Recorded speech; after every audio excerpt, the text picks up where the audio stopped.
Over the years, marketers have been analyzing the different generations, baby boomers, Gen X, millennials, and recently we have seen there's a red thread among all of them: speed.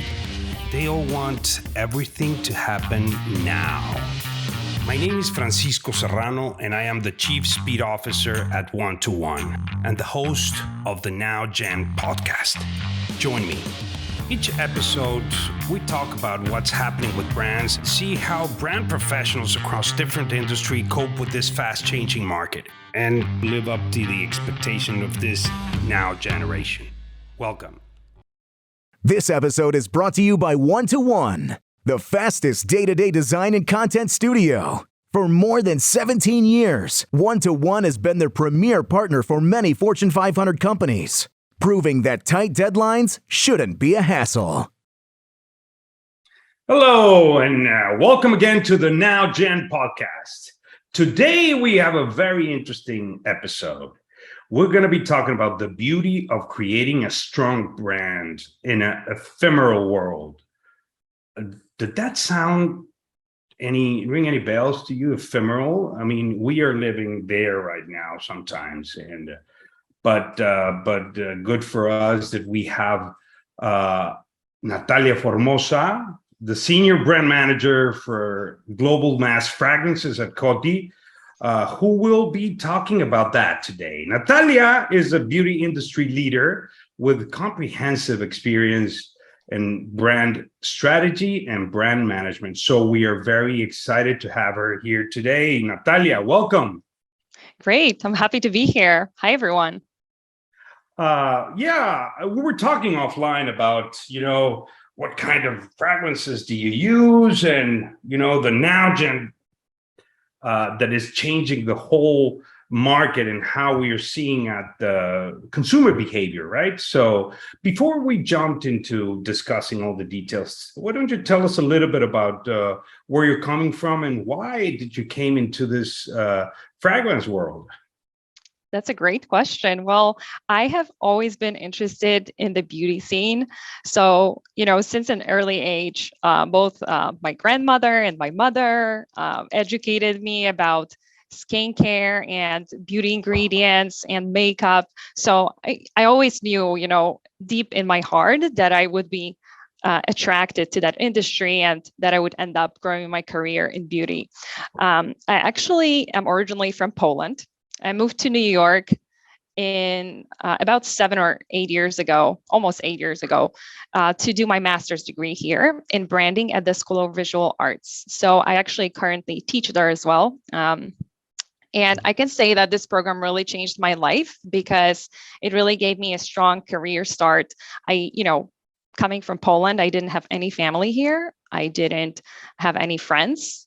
So it was basically me coming to the most competitive city in the world, New York, and trying to make it here.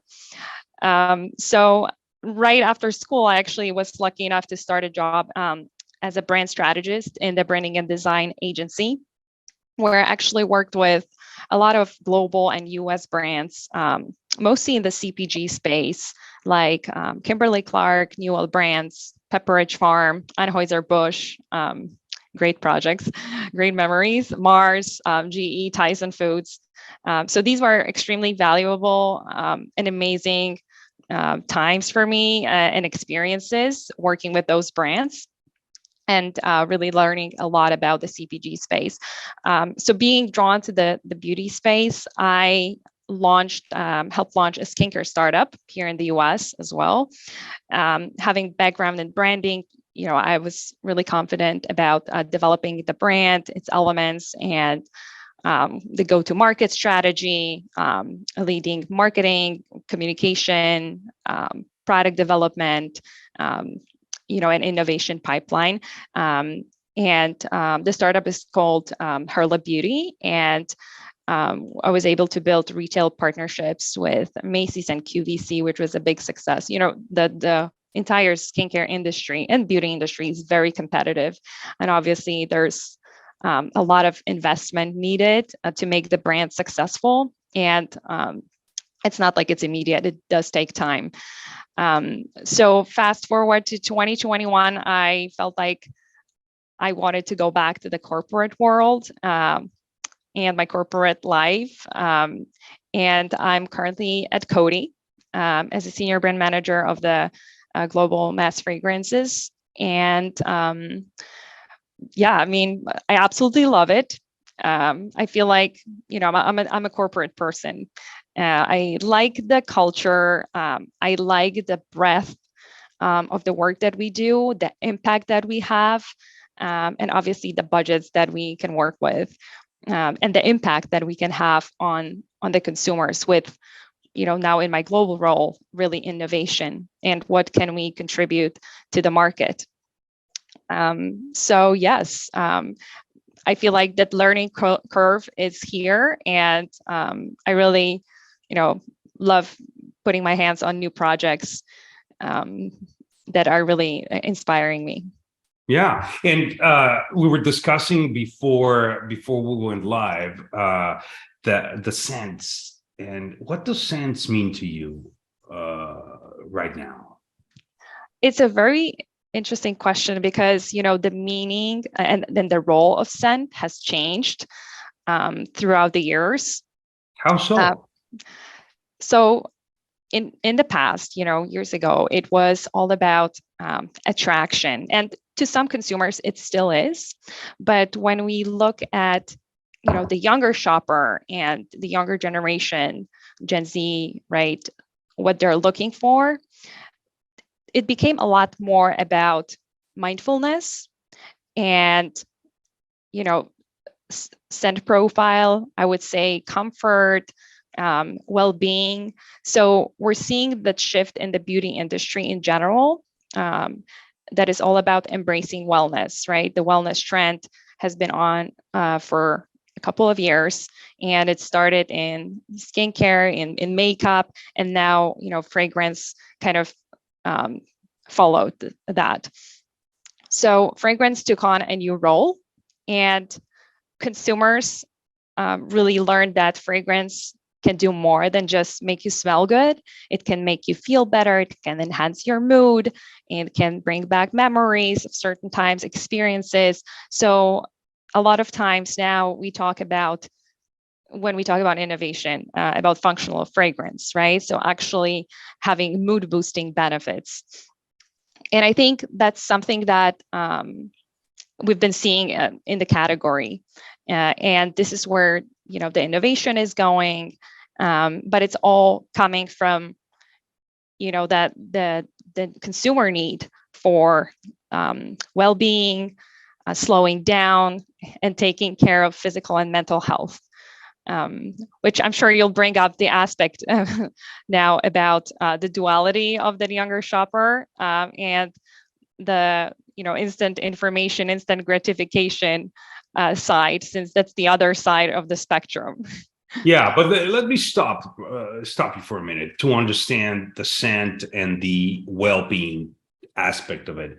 So I remember, well, as a I'm a Gen X, right? And I go and buy fragrances, and then you see patchouli, or however you pronounce that, and it's catered towards more masculine and seductive type of thing. And so Right.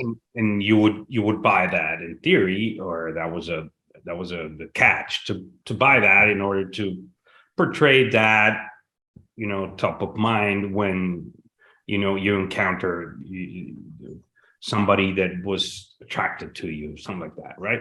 So but now with the wellness aspect, so what does that mean?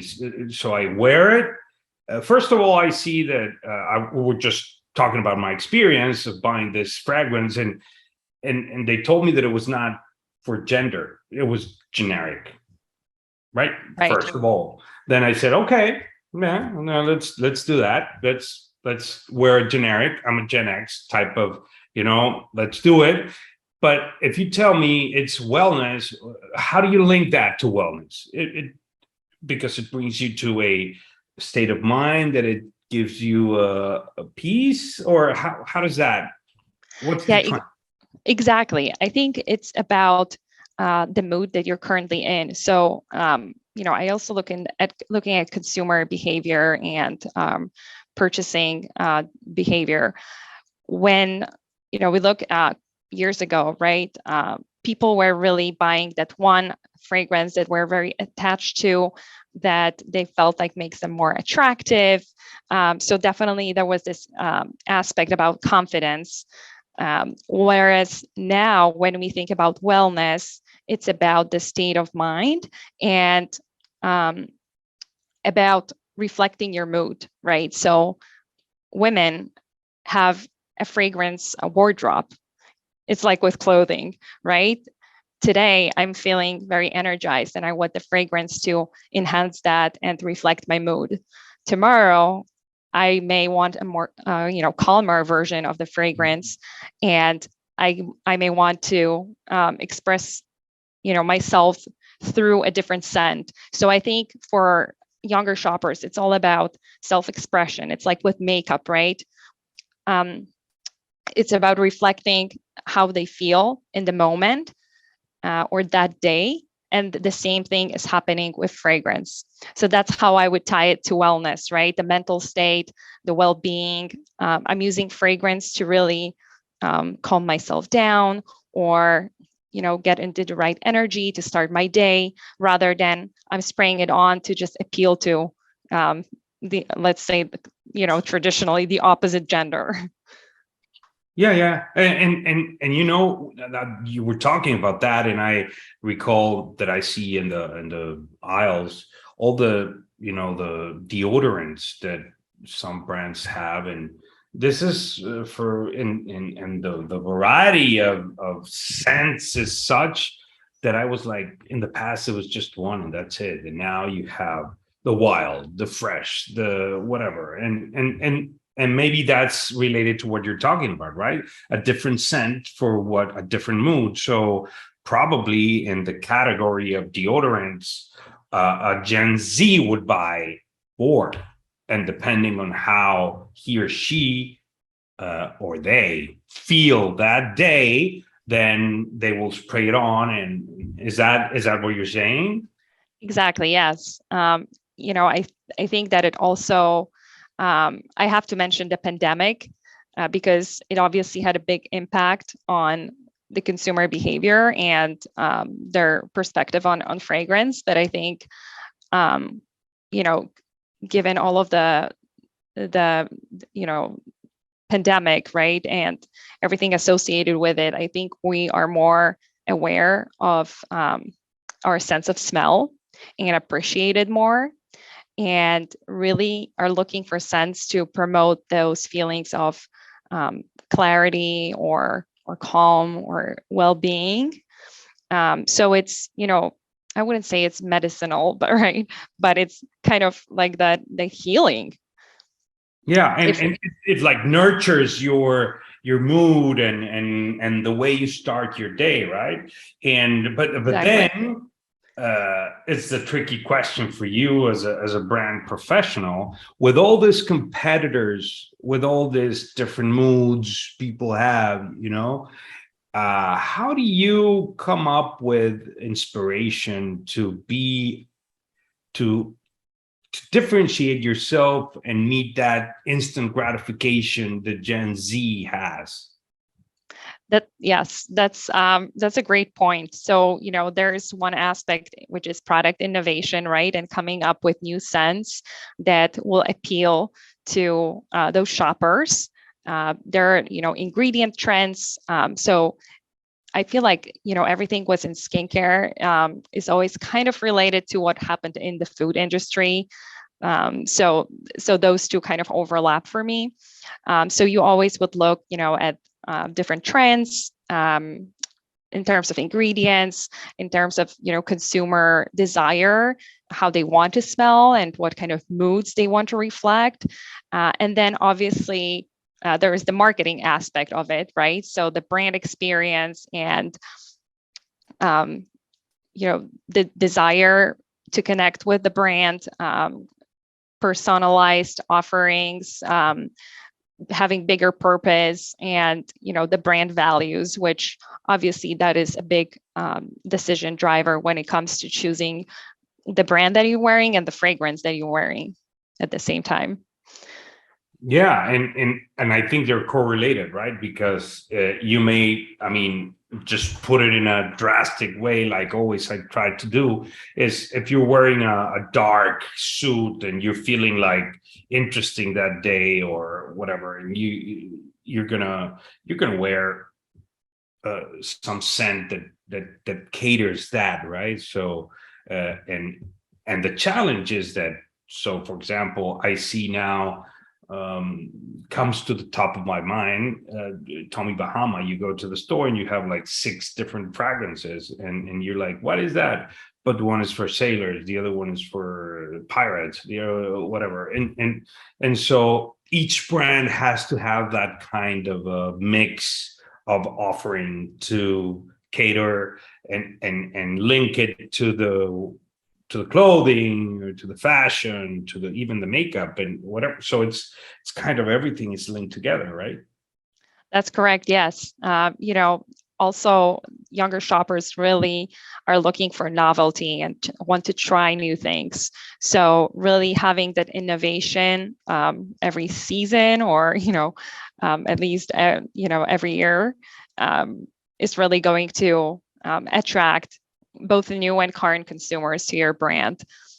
But yes, completely agree. It would be weird to see, somebody that is fond of the scent of Tommy Bahama and dressed like a cowboy, right? It would be like, yeah, right. It's not linked one to the other, right? So it has to have that same profiling. And yeah, interesting. And the world is changing so fast right now. And the need of that, I see TikTok as the generations are looking at life. Are you familiar with TikTok? Of course. Of course. You can be there for 2 hours and you're like, what? Oh, it's just, I thought it was 15 minutes. And you see something that you don't like and you change.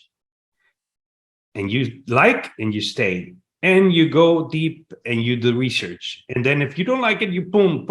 And then, I was talking the other day to my daughter, and she was like, and I was talking to, you need to focus. And she's like, okay, whatever, Dad. And she went like that. And I'm like, I'm not TikTok, you cannot just boom and go to the next. You're going to have to listen to me. And that is changing. How you maintain the scent branding in this younger generations that are just shifting so much, and how to manage the campaigns and advertising strategies in a sector where the beauty is enhanced. How do you do that? It definitely has evolved. And you're right, there is a very short attention span when it comes to, Gen Zs, millennials too.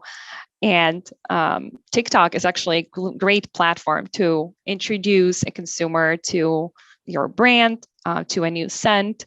And I think what's crucial for having a successful campaign on that platform, obviously, is having very authentic content and short pieces of content, right? So it's really, really hard when you think about it to communicate something in a very simple and short way versus, have the entire page about the product and what it does and what it offers, the benefits, etc. So it's a real challenge. I feel like a lot of times we're trying to make the messaging as concise and simple and short as possible, but obviously you're not able to communicate all of that in the short piece of content. So yeah. Sorry to interrupt, Natalia, but of course, what if you had the time? Would they listen? They would not. Obviously, so they would not. Coming to the example of my daughter, I would say yes, and she would listen to only the 5 seconds. Later it would be blah blah blah blah blah blah blah blah blah blah blah blah. That's right. It. So why do you need a piece of content that they're not going to read because they are not consuming that? It is what it is. That's the reality of it. And you as a marketer, in order the sooner you embrace the knowledge of that consumer, the better. That's what I'm hearing from you, right? So because if you stick to, hey, you need to listen to the 2 hours speech that I'm going to give you for the brand and where it comes from, and Forget about it. that's not going to work. So, but scent branding, what is the challenges that you have faced in scent branding? Because you were saying that you now in the mass market, right? I don't know if any particular brand has faced a challenge, special challenge for you, or a certain niche, or how does that work to understand that specific, so that people that are listening to you that have maybe other categories or industries, what challenges you have encountered in scent branding? Sure. So one of the things that comes to my mind, is the whole digital world, and not being able to really smell the fragrance, but learning about the product in the digital world without the ability to actually experience it, right? So I think translating what the scent is to your screen or your phone through content, I think that's the biggest challenge that I'm finding in scenting. Obviously, when you go to the store and you can smell it, it's a different story. But with the pandemic, there was a huge impact, obviously, on how consumers were shopping, and it was mostly online.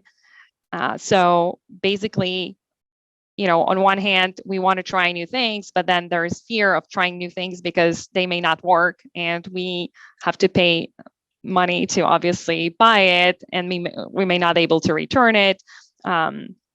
So I think just making sure you can communicate the feeling that the fragrance conveys and the ingredients of that fragrance, and kind of illustrate what scent profile that is challenging in general when it comes to the digital environment. And I would imagine, Natalia, that your client from France or from Poland is not the same as the one from Kentucky or San Francisco, correct? Yes, and there are obviously local preferences and attitudes towards brands and scent profiles, so it does differ globally, for sure.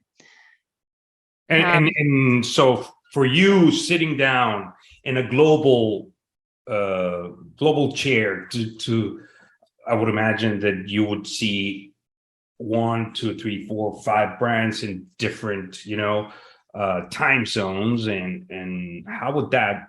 Do you like adapt the scent, or you adapt the brand and you have a different brand, like let's say like Coca-Cola or whatever? Do you use the same flavor, different can, or different? How does that work in the scent world? Yes. So, there may be fragrances that are launched in just one market, and there may be fragrances that are launched globally with the same formula and the same scent and same packaging. So, you have both. And I think it's about knowing your market and really the consumer and what the need is and the opportunity, right? So you may also have situations where you have to adapt either the packaging, which usually it's the packaging, to the local market, because maybe the aesthetic is not working. So it's really hard. I mean, obviously, from the branding perspective, and as a brand expert, I think having a unified brand is really crucial to build that awareness and build trust with the consumer. So unified visual identity, but obviously there always have to be some local differences, which is why, when I travel to other countries, I uncover these new things or, new flavors on the products that I know, because they are obviously adapted to local consumers. But that's the beauty of it. Yeah, but then, I mean, as a professional, don't you get like overwhelmed and like, seriously, we just went through an innovation and do we need more? How flexible we must be in order to keep, the traction in the market as far as getting the global impact of what the brand is all about, right? Yes, yes, and the strongest message obviously is when the brand is unified, and your visual expression is the same across markets, and your copywriting, the message that you're communicating is the same, just translated to another language. But I think having consumers having the same perception of the brand, same values that they associate the brand with, is really important to build a strong global presence, and also obviously keeping the financials in mind, right? You want to make sure that it's streamlined, and you don't have too many variations. Wow, it's a big challenge there you have, Natalia. And coming back to the online world, and the e-com side of it, is it important for you guys, for the fragrance world, the e-com portion of it, or no, it's more go in, and how does that work in your realm? It's definitely important, and I think expanding the mass fragrance presence in e-com is really crucial for brands to stay relevant, and for brands to really drive interest, right? I do want to mention, influencers, since it's obviously all of the brands are working with influencers on a daily basis. This is something that we have to do. But having very strong, authentic content is not an easy thing to do, right? You can pay an influencer and get content, but you really want to make sure that the influencer that you're working with, or someone who has a following, right, really is convinced and believes in your brand and loves the product, like truly loves it, and not just does it for advertising purposes, because you can tell when it's authentic and when it's fake. And it also goes back to the word of mouth, right? Gen Zs are really on platforms like TikTok or YouTube, and they follow people that they really trust. They've been watching for quite a while, and this is something that inspires them when they see the new product, and they basically decide to purchase it, right? So it's a tool for product discovery. It's an amazing tool, whether it's mass or prestige, space for fragrances. But this is where you basically get brand awareness, right? Digital platforms like that. Yeah, and inside the digital realm, do you feel that the scent world is influenced by the instant gratification? Like, for example, right? There's a lot of campaigns that drive the consumption to fast speed, right? Amazon did it with the Prime service, right? And in Mexico, Burger King said, "Oh, you're in traffic, no problem. Order it, and we'll take the motorcycle and we'll take it to you right there." And it's like, wow, okay. So does the Gen Z have that kind of, hey, I have a party tonight, I want to smell whatever, let's order it, boom, boom, boom. Now, can I have it now? Is that a problem, or no? It's definitely a big factor in purchase decision, convenience, right? And that availability, being able to get it yesterday, I would say. So that's why Amazon Prime is so successful, right? And we're seeing so much growth on Amazon, so much interest in beauty on that platform, just because one, the pricing, but also the ability to just get it within, I believe now it's even one day. So that's a really important feature. And sometimes that, for myself, it drives my decision. Why am I purchasing on Amazon? Because I can get it tomorrow. And I think for Gen Zs, it's the same thing. That's why you're seeing a lot of other retailers and mass offering that fast shipping and very easy returns to compete with that big giant, Amazon. So definitely logistics is a big part here. And it goes back to what you said, right? That instant gratification, FOMO, and needing everything now, right this minute.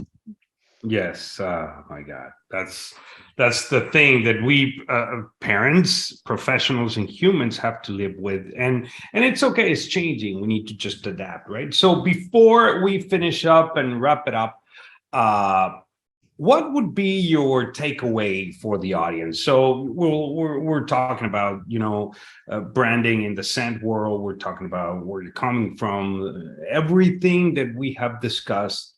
What is the key takeaway that you would say to all the audience to take them with them?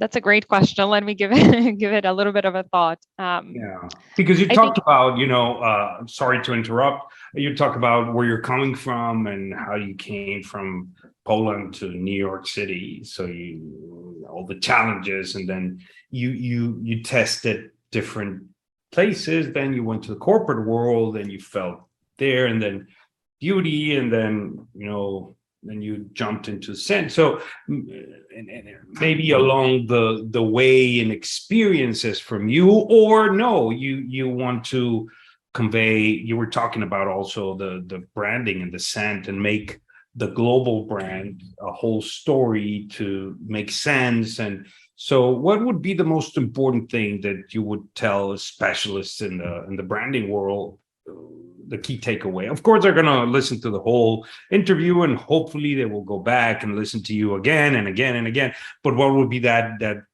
important thing that you want to convey so they do not forget and keep it as a posted in their laptops? well, I would say definitely getting to know your consumer. And you're seeing all of the brands really talking about Gen Z and trying to attract Gen Z, because that's what built a sustainable business model. So really starting to build that relationship and building the trust with that group is really what brands should be focusing on right now. And when you think about building the trust, right, that I'm talking about, and building that relationship, it's about being clear on the values, on what you're doing as a brand, not only in terms of product innovation, but also social good, right? And being really inclusive, and catering to all of those different personalities, and making sure that you have that I would say personalized approach, since this is what the generation is looking for. And then also when it comes to the scenting category and any beauty category, it's important to keep track on what's happening in the culture, and where the trends are going, right? Wellness is big right now, and we're seeing, functional scenting really emerging with mood boosting benefits.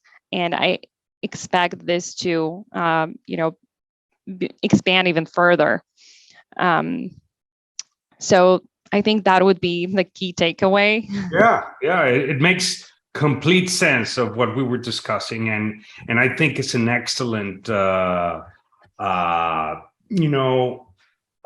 knowledge to keep under belt, your packet, in order to when you're facing any challenges out there. So thank you for sharing that takeaway. So Natalia, we need to move forward, and we're coming up to the last part of our segment, and it's going to be a little bit different. We're going to go out of the beauty industry, and we're going to ask you, what's your favorite snack brand and why? Wow. Okay. I have so many. But You're, for some reason, the first thing that comes to mind is Reese's Pieces. wow. And one of the reasons is, one, I love sweets. I think it's the color for me that really, very vibrant color, which really also reflects the flavor, the peanut butter that I love. And it's a really great snack, when I'm at work, for instance, and need that pick me up. Wow, yeah. And the flavor, I would imagine that the flavor also, it's, peanut butter. It's not only, I think, the top 2 or 3 flavors that US American people love. And, but also it's just fascinating, the brand, how they have constructed the whole story behind it. And it's powerful. Yeah. I love also Reese's Pieces, by the way. I take a lot of those. I shouldn't, but I take a lot of those. But yeah. Well, thank you Yeah. very much for sharing, Natalia. Well, thank you so much for sharing your time, your knowledge with us. If anybody wants to reach out to you, can they do it through LinkedIn or email? Where do you want to take them? Yep, I think LinkedIn is the best way to connect with me. I'm on LinkedIn all the time. So yes, send me a message. Okay. Excellent. Okay. You know where to reach Natalia Formosa. She's on LinkedIn, and we've been talking to Natalia Formosa. As you know, she is a senior brand manager of global mass fragrances at Coty.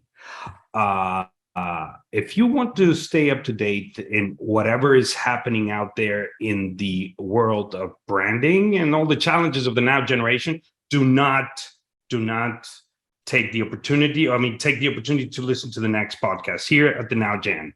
Thank you so much for listening today.